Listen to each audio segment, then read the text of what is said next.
This is me Lalita घट्टी मगर अनि आज चाहिँ हामी आएको छौँ यो मैलुङ झरना भाङ्गे झरना पनि भनिन्छ अनि मैलुङ झरना पनि भनिन्छ। सो गाइजहरू हामी चाहिँ यो मैलुङ झरना घुम्न आएको छौँ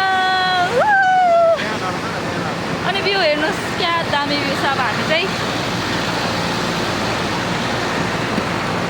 गाडीको आवाजले अब हामी चाहिँ माथि जानेछौँ अनि फोटो क्लिकहरू गर्नेछौँ, एकछिन रमाइलो गर्नेछौँ। अनि मसँग यहाँ मेरो बहिनी अनि उहाँ फुपू आउनु भएको छ मेरो। अब चाहिँ हामी जानेछौँ माथि।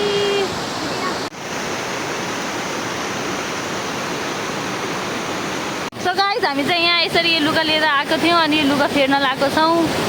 लुगाको हालत त्यस्तो देखाइदियो, लुगा फेरेको पनि देखाइदिनु पर्छ। सो गाइज हामीले चाहिँ लुगा फेरेर अनि हामी चाहिँ अब माथि जाँदैथ्यौँ। हामी चाहिँ अलि त्यहाँ माथिसम्म गएर फोटोहरू क्लिक गरेर अनि त्यहाँ एकैछिन फोटो भिडियोहरू क्लिक गरेर फर्किने भनेर हामी चाहिँ माथि जाँदैथ्यौँ। अनि भ्यू हेर्नु सक्नुहुन्छ क्या दामी भ्यू छ।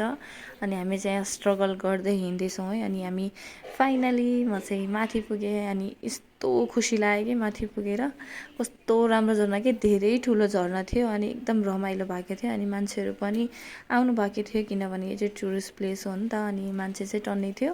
अनि हामीले चाहिँ एकछिन फोटो भिडियोहरू क्लिक गऱ्यौँ अनि एकछिन रमाइलो पनि गऱ्यौँ, भिडियोहरू बनायौँ, फोटोहरू क्लिक गऱ्यौँ। अनि त्यसपछि हामी तलतिर गएर पनि एकछिन स्विमिङ गऱ्यौँ।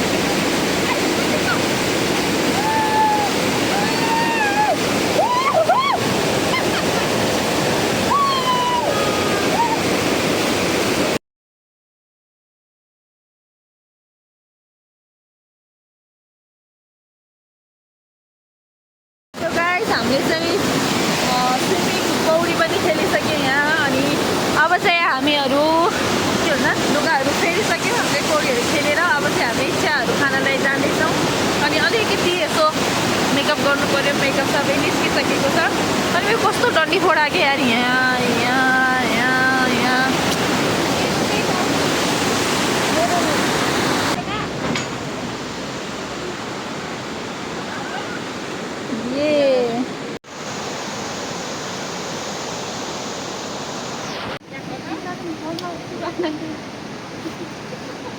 बुक्कर लोक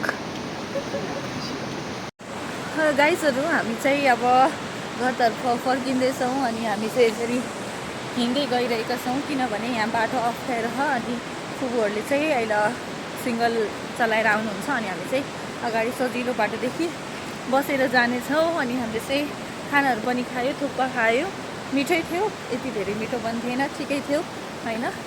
अनि अब चाहिँ हामी यसरी फर्किरहेको छौँ, हिँड्न सक्नुहुन्छ।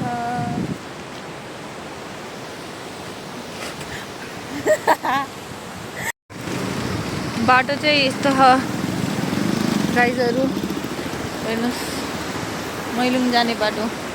सो गाइज हामी चाहिँ निस्क्यौँ अब घरतर्फ। अनि तपाईँहरूलाई भिडियो राम्रो लाग्यो भने please like, comment, share and subscribe to my channel. अनि तपाईँहरू पनि नुवाकोट नजिक, काठमाडौँ नजिक हुनुहुन्छ भने एकचोटि भिजिट जरुर गर्नु होला किनभने एकदमै झर्ना चाहिँ एकदमै राम्रो छ। अनि रोड कन्डिसन चाहिँ अलिअलि खराब छ, त्यही पनि पुगिन्छ। बाई।